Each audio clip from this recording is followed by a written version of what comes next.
자, 우리 시청자분들이 다양한 말씀을 주셨는데요. 일단 우리 얘기는 내년까지 40조 토지 보상금 풀리면 어떻게 될까 기대합니다. 이렇게 얘기하셨는데, 일단 토지 보상금 40조 풀리면 시장에 굉장히 안 좋은 시장을 부추기는 이런 영향을 줄 것 같아서 지금 대토로 돌리겠다라는 쪽으로 가고 있다라는 거 아실 것 같고요. 그다음에 두 번째는 대토 쪽으로 보상금을 돈을 푸는 게 아니라 대토 쪽으로 하겠다. 지금 얘기하고 있는 부분이 굉장히 많습니다. 물론 그렇다고 해서 개인이 대토를 안 받고 그리고 보상금 받아서 강남에 아파트 사겠다는 건 어쩔 수 없는데 어쨌든 지금 현재 상황에서는 강남에 아파트를 사는 게 아니라 청약을 하는 거잖아요. 그래서 상황 자체는 조금 다를 수 있다라고 보여집니다. 자, 다음에 또 이런 말씀 주셨네요. 뭔 규제를 이래도 자주 하는지 돌려막기인지 뭔지 뭐가 뭔지 잘 모르겠는데 저도 잘 모르겠습니다. 네, 이거 파리 대책 이후부터 계속 나오면서 요즘 세금 관련된 얘기를 저한테 물어보시잖아요. 아, 죽을 것 같아요, 진짜. 헷갈려 진짜 죽겠어요. 그래서 저 이번에 세금 공부 다시 한번 해보려고 작정하고 있습니다. 이번에 우리 세금 강의 개강하는 거 있거든요. 아, 네, 도저히 모르겠어요. 임대사업자고 뭐고 복잡해가지고 하도 헷갈려서 세금 강의 이번에 제대로 한번 책을 한번 잡아보려고 생각하고 있는데 기회 되시면 공부 한번 하시죠. 네, 11월 달에. 열공하셔서 저한테도 뭐예요 또? 자, 그다음에 또 우리 100만 달러님 네. 좋은 말씀 주셨어요. 내년은 내신은 3년 공부하면 되는데 가점은 3년 갖고 택도 없면 되죠. 한 20년, 18년 있어야죠, 18년. 네, 그래서 3년 갖고 택은 안 됩니다. 택도 없습니다. 부동산 훨씬 어렵습니다. 네, 대학 가는 거보다 훨씬 어려운 청약의 문턱. 네. 자, 대학의 문턱보다 훨씬 넘기 어려운 청약 문턱. 네. 그래서 이런 얘기 해주셨네요. 희망 고문. 네. 어떻게 제 마음하고 똑같네. 희망 고문. 저도 그 말씀 드리고 싶었는데. 저는 우선 네. 이번 대책하고 관련해서는 대다수가 이제 추가 공급하고 관련된 얘기였잖아요. 네. 근데 조금 전에도 세법 얘기를 하셨지만 내년에 바뀌는 세법에 대해서 더 중요하게 바라보셨으면 좋겠어요. 당장 고가 주택이 거주를 안 하고 파시면 장기 보유 특별공제를 내년 1월 1일부터 못 받거든요. 그러니까요. 그러니까 기존에 보유하셨던 주택을 계속 쭉 끌고 가실 집이 아니라고 하면 실거주를 못 채우시는 분들은 팔아야 된다가 전제에 깔리고 이미 시장이 많이 올라가 있기 때문에 지금 시점에 한번 바꾸시는 것도 방법이거든요. 그렇죠. 그러니까 이러한 모든 것들을 아시려면 세금을 잘 알아야 돼요. 지금 그래서 장기 보유 특별공제에 대해서 공제를 받을 수 없다라는 부분 때문에 올해 처분을 하셔야 되잖아요. 많죠. 만약에 올해 처분 못하면 어떻게 돼요? 장기 보유 특별공제가 기존에는 10년 기준으로 80%를 받으실 수 있었는데 그냥 올해 처분 안 하면 네. 내년부터 못 판다고 보는 거예요. 근데 그분들은 모르고 넘어갈 수도 있거든. 그러니까 그렇죠. 제가 안 떠들 수 없는 거예요. 그렇구나. 네. 네. 내년부터는 네. 올해 주택을 매도할 계획이 있으시면요 무조건 올해 팔아야 되는 거예요. 그거 구억 아니면 그냥 초과주택에 무조건 갖고 있는 해당됩니다. 거예요. 구억 그 초과주택. 결국은 공급 물량은 또 주는 거예요. 네. 지금 문제가 그런 문제가 있다라고 하는데 그러면 도대체 팔게 해주고 공급 물량을 늘려주요 그러냐? 이런 얘기 하시는 분들이 계셔서 이제 미리 또 얘기해 드리자면 그거에서 팔게 해주잖아요. 그럼 그 자금 갖고 또 딴 거 산다 이거예요. 그래서 현재 상황에서는 그걸 풀어주는 것이 의미가 없다라고 판단하는 게 현재 정부 생각입니다. 자, 이런 부분들이 계속적으로 공급을 줄여가고 있는 부분들이 보여지고 있는데 아무튼 뭐 그건 그럴 수 있다고 봅니다. 자, 여러 가지 상황에 따라 틀리니까요. 자, 근데 또 짚어봐야 될 부분이 있습니다. 그래서 첫 번째 결론은요. 4월까지 희망 고문이다. 네. 4월까지 희망 고문이다. 내 집 마련을 위한 실수요자들이 과연 4월까지 분양을 받을 수 있을 것이냐, 또 4월 이후에도 분양을 받을 수 있을 것이냐, 내신 성적과 같은 이런 청약 가점제의 높은 문턱을 넘을 수 있을 것이냐, 과연 이러한 부분들에 대해서 좌절하는 사람들의 어떠한 선택을 앞으로 하게 될 것이냐, 결국 그것이 시장의 선택이 될 것인데요. 시장의 선택이 어느 쪽으로 향하게 될 것인지, 일단은 최장기간 지켜보면 내년 4월까지는 지켜봐야 될 것 같습니다. 자, 두 번째 이런 얘기들이 있어요. 자, 지금 현재 정부에서는 공급에 관련된 부분에 있어서 공급이 조기화되는 거 이외에도 수도권 30만 호 공급에 대한 이야기를 하고 있습니다. 3기 신도시 발표에 대한 이야기들을 하고 있는데 그게 나오면 이 상승세가 꺼질까요? 자, 일단 문제는 그거예요. 네. 상승세가 꺼지냐 안 꺼지냐가 문제가 아니라 수도권 30만 호가 투기 지역이에요, 투기 과열 지구예요? 투기 과열 지구에 들어올 수도 있고 아닐 수도 있죠. 아니야. 아니라니까. 3기 신도시가 투기 지역도 아니고 투기 가야지 이것도 아닌데다가 공급하면 뭐 하냐고.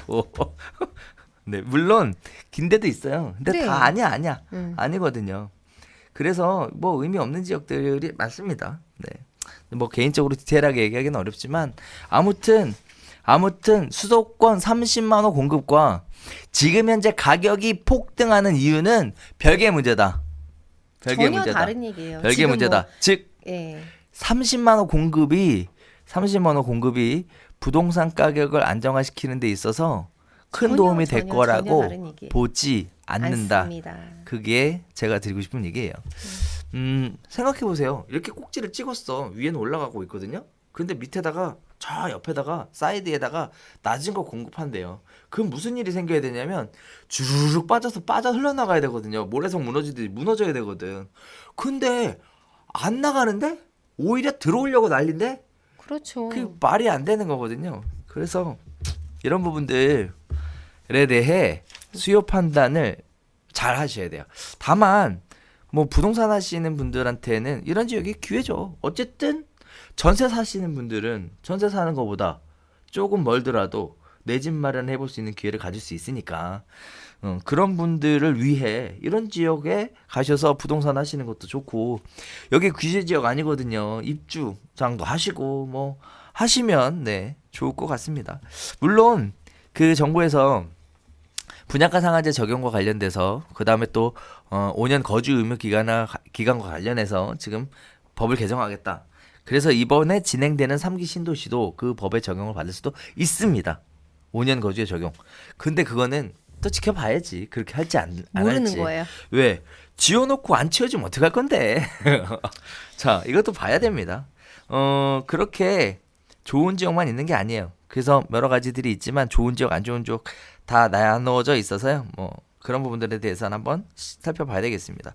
다음에 또 이런 얘기 나와요. 서울 내 유유지 개발로 4만 호. 그다음에 도시 규제 개선을 통해서 5만 호 공급하겠다. 이건데 이거 공급하는 게 아니고요. 이거 그 해서 그 임대주택으로 가져가겠다는 게 대부분이에요. 큰 기대 안 하셔도 되겠습니다. 이거 실질적 공급이 아니다. 자, 그러면 이제 결론은 이렇게 되겠죠. 서울의 수요는 과연 수도권으로 옮겨갈 것이냐? 서울의 실수요는 다시 맞춰볼게요. 서울의 실수요는 과연 수도권으로 옮겨갈 것이냐? 저는 아니다의 한 표. 일단 젊은 사람들은 가더라고요. 젊은 사람들 30대 사람마다 다를 것 같아요. 30대 젊은 사람들이 가요. 그리고 나서 음. 후회를 해요. 음. 그리고 서울에 다시 올라와. 샀어야 돼. 그리고 다시 올라와요. 네. 일단 제 주변에 많은 분들이 그 후회를 똑같이 하고 있어서 얘기할 게 없어. 얘기할 게. 그래서 실수요는 서울에서 수도권으로 갈 것이냐라고 보면 간다. 누구만? 젊은 세대의 극소수만 간다. 그리고 그들은 갔다가 뭘 느낀다? 후회를 느낀다. 그래서 다시 서울로 올라가고 싶다. 결국 뭐만 만들어준다? 시차만 늘려주는 것뿐이다. 이렇게 말씀드릴 수 있을 것 같습니다. 자, 그다음에 그래서 결국은 실수요자들이 다시 서울로 진입하기 위해서 선택할 수 있는 거는 결국은 그런 거죠. 재건축 해야지 뭐. 재건축 사야죠 뭐. 그것도 아니면 어떻게 해야 돼요? 재건축 아니면 저는 아까도 여기 올라왔는데요. 청약은 먼 나라 이야기 이런 얘기 나오는데 네네. 실제 부동산 시장을 거의 재건축이 전체를 다 리드하느냐 그렇지는 않거든요. 네네. 그래서 저는 그 시장 동향의 흐름을 이해하시는 방향으로 부동산을 바라보는 시각을 조금 바꾸시면 청약 네. 시장이 아니어도 실제 접근하실 수 있는 시장은 되게 많아요. 예. 자, 그래서 네. 수도권의 재건축 재개발 시장, 재건축 시장 지금 거기도 사실 다 씨가 말랐어요. 물량이 그리고 없어. 이미 물량이. 비싸요. 물량이 없어. 네. 그래서 이미 그 투자 시장 쪽으로는요 이미 다 번져 나간 상황이에요. 아니 저는 이제 네. 투자 쪽 말고요 실거주 위주로도 생각해 보실 수 있는 곳들이 많으니 음. 눈을 크게 뜨고 바라보시면 된다는 얘기죠. 자, 마지막으로 네. 하나 더 있습니다. 자, 지금 현재 진행되고 있는 정책이 전세 가격 상승 우려가 있는 것은 아니냐라는 거예요.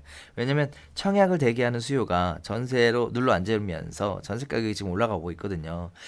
자, 과연 그러면 전세 가격 상승 우려가 있지 않을까요? 청약을 대기하는 사람들이 더 늘어나지 않을까요? 분양가 상한제가 시행이 돼서 낮은 공급을 할 거니까? 저는 아닐 거라고. 같거든요. 아닐 거라고 봐요? 네. 네, 왜요? 이미 아니 전세가가 많이 올랐다라고도 예상을 하지만 기존에 그러니까 시장이 그러니까 상승되는 시장들을 많이 봐서 이렇게 말씀을 드리는 것 같아요.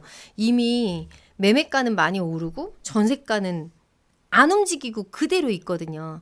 그 시장을 채울 수 있는 실수요자는 정해져 있어요. 그러니까 집값이 오른다고 집값을 따라서 전세가가 쭉쭉쭉쭉 오르지는 않아요. 그거는 아마 집값이 낮은 지역들은 그 영향이 조금 있겠지만 이미 매매가하고 전세가의 갭이 많이 벌어져 있는 집은 전세가를 그렇게 끌어올리는 건 사실적으로 쉽지는 않은 내용이라서 이거는 약간 상반된 내용일 것 같다고 저는 봐요. 지역마다. 제가 이렇게 또 정리 하나 해드리겠습니다. 예. 제가 개인적으로 보고 있는 시각에서는 내년 4월까지는 전세 가격이 안 오릅니다. 네, 왜 안 오르냐면요. 일단 청약하실 거거든요. 청약 4월까지 한대잖아요. 그래서 괜찮은 지역들 지금 전세 가격이 굉장히 비싼 가격에서 굉장히 많이 올라가고 있는 그 거기가 문제가 되는 거거든요. 그분들은 이제 청약에 도전을 하실 거기 때문에 일단 전세 갱신보다 청약 시장 도전을 선택을 하실 거예요. 그런데 청약 는다고 바로 입주할 수 있는 게 아니잖아요. 물론 아니죠. 네. 청약을 해서 당첨이 되잖아요. 그럼요. 돈이 들어가야 되잖아요. 네. 월세로 옮겨야 되나요? 아니죠. 청약해서 돈이 들어가야 되는데 전세 자금을 올려주고 예. 돈을 올려도 되겠지만 예. 한편으로는 조금 안 좋은 데 살아도 예. 큰 기대와 희망을 가지고 기다리면 되니까.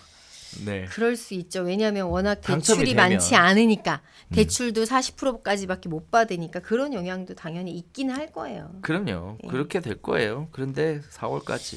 네. 일단 4월까지. 네. 제가 이렇게 왜 이렇게 강조하는지 아시겠죠? 예. 네. 종합적으로 그래서 이런 말씀을 드리겠습니다. 분양가 상한제를 시행을 하겠답니다. 네, 관련 법규를 정비하고 10월 말까지 정비를 끝난 이후부터 분양가 상한제가 본격적으로 시행을 하겠다라는 얘기. 결국 정부는 약속대로 분양가 상한제를 시행을 하는 것으로 네 그렇게 추진을 하고 있는데 또 여러 가지 어떤 논란이 제기가 되었던 재건축이나 재개발 지역의 분양가 상한제 시행 시기도 지금 유예 기간을 6개월로 늦춤으로 인해서 어떤 시장의 영향을 좀 줄여주는 이런 분위기입니다. 내일 신문 기사 또 봐야 되겠지만 일단 기본적으로는 불만이 있으시겠지만 일정 부분 재건축 재개발 조합원들 입장에서 기본적으로는 환영을 하는 목소리가 나오지 않을까라고 조심스럽게 예상을 해보고 있는데요. 어쨌든 가장 큰 복병으로 대기하고 있는 건 HUG의 분양가 규제입니다. 결국은 분양가 상한제가 시행이 안 돼도 분양가 규제는 바꾸고요.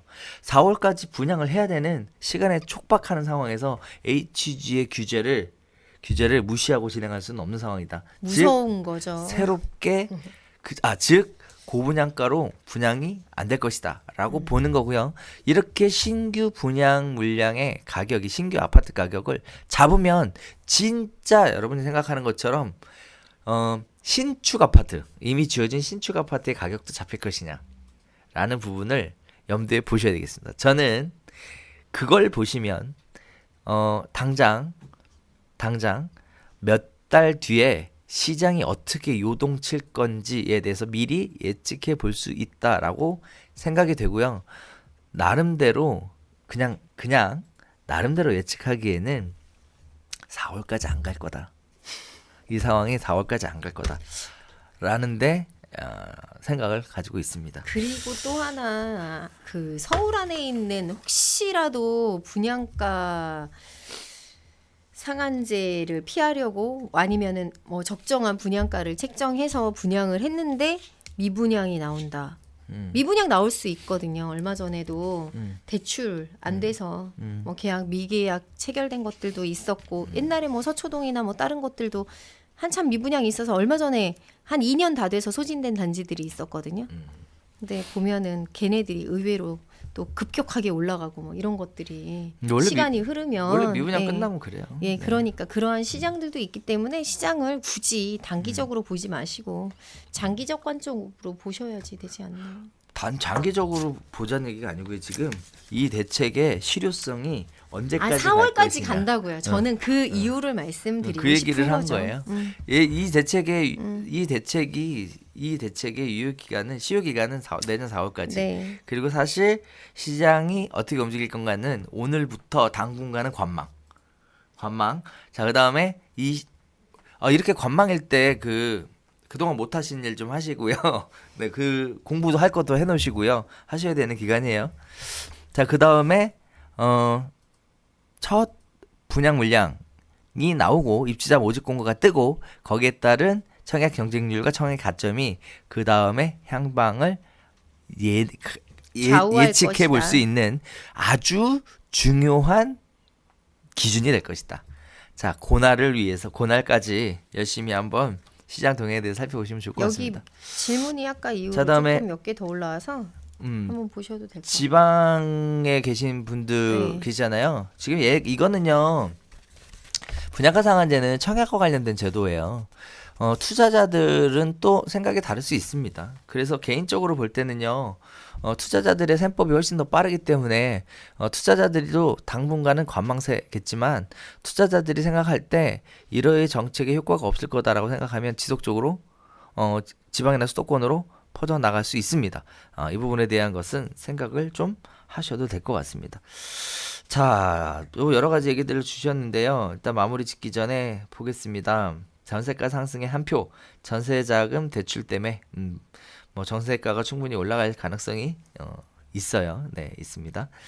자, 다음에 청약 당첨을 기다리며 실수요자의 매수는 줄어들 것. 그렇겠죠. 내 집 마련이 아닌 남의 집 살이가 늘어날 것. 그러겠죠.